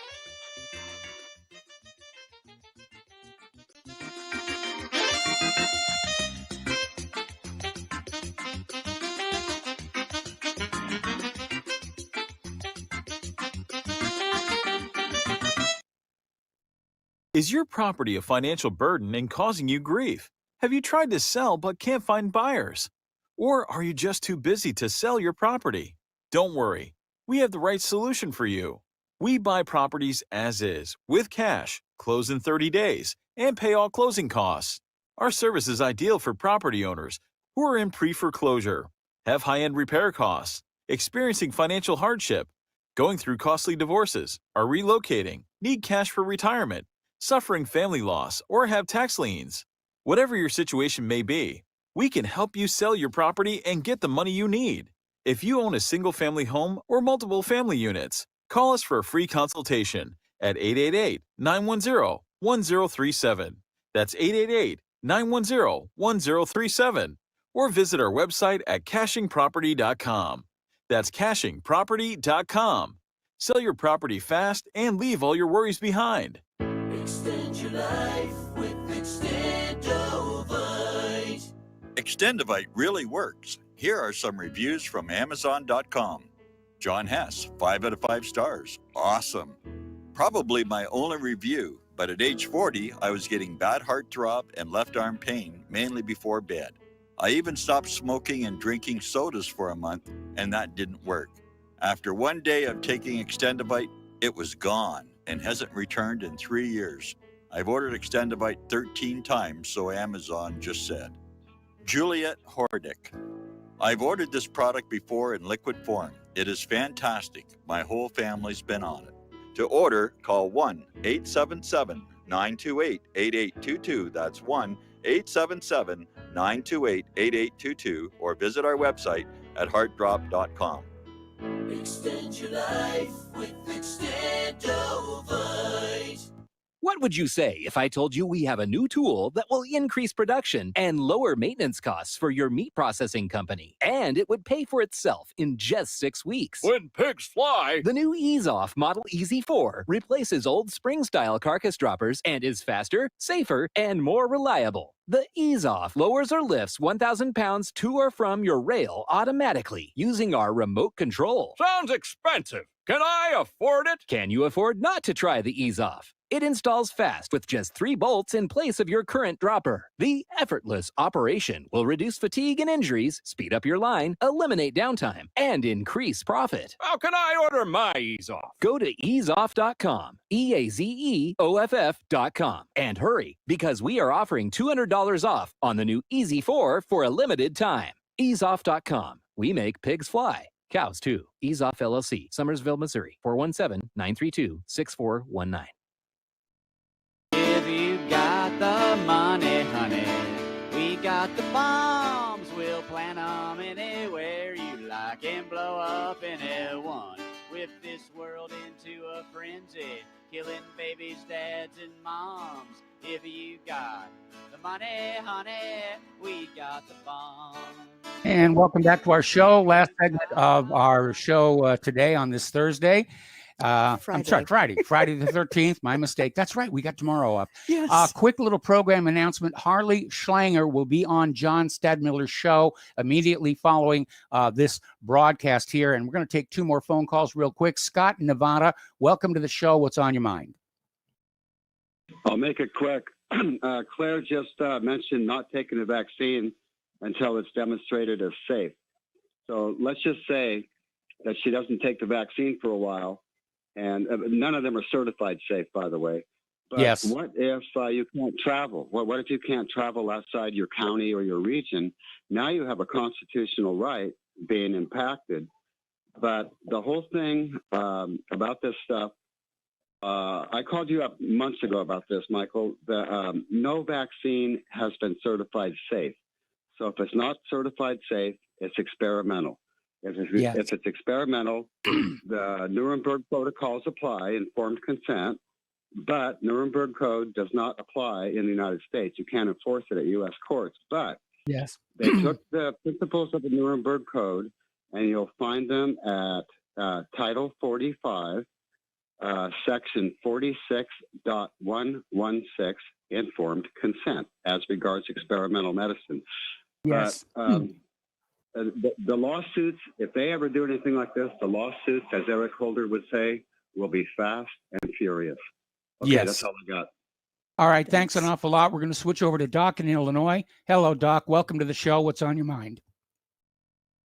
Hey, Michael. Hey, Claire. I wanted to call in on the topic of masks because I remember a caller earlier came in talking about it. There definitely are medical exemptions, and speaking as someone who is medically exempt from wearing a mask, I notice a lot of the stores now are kind of backing down, and I notice there's even some signage now saying masks are required, and then a little asterisk saying unless this poses a medical episode to a customer or something to that effect. Mm-hmm. So I think it's definitely good that that's being acknowledged now, but I remember you and Claire made a project some time ago, called You're Selling Us War, But We're Not Buying. Yes. I figure you might make a sequel called You're Selling Us COVID, But We're Not Buying. Yeah, that's a good idea. Yeah. Yeah. Well, yeah, I thought that might be a neat idea, but that's all I have to say, Mike. Thank you, Mike and Claire, for having me on the show. Well, thank you very much as well. And I know this mask issue is kind of a sore point for a lot of people. They're tired of the masks. They're tired of the lockdowns. With the supposed soaring COVID numbers, we're seeing retail outlets go back to an absolutely firm policy. No mask, no entrance. Costco's apparently doing that as well. Yeah. Okay. And the other thing that you need to watch out for, I've noticed that some of the stores are beginning to limit things like bathroom tissue. Yes. And just be aware of that. I don't know how many areas of the U.S. it's going to hit, but when you make your pilgrimage to your big box store, if you still can, it's not going to hurt to have a little extra. Okay. It's not going to hurt. No, it doesn't hurt at all. Yeah. You'll use it eventually. Yeah. Okay. Well, listen, we've got to head on out of here. The music is playing. Stay tuned for John Stedmiller. Like I said, Harley Schlanger will be joining him. Please spread the word of Republic Broadcasting. Spread the word of whatreallyhappened.com. Please donate. This has never been more important than it is right now. Critical We'll folks. be back on Monday. Have a great weekend, and aloha, America. Bless.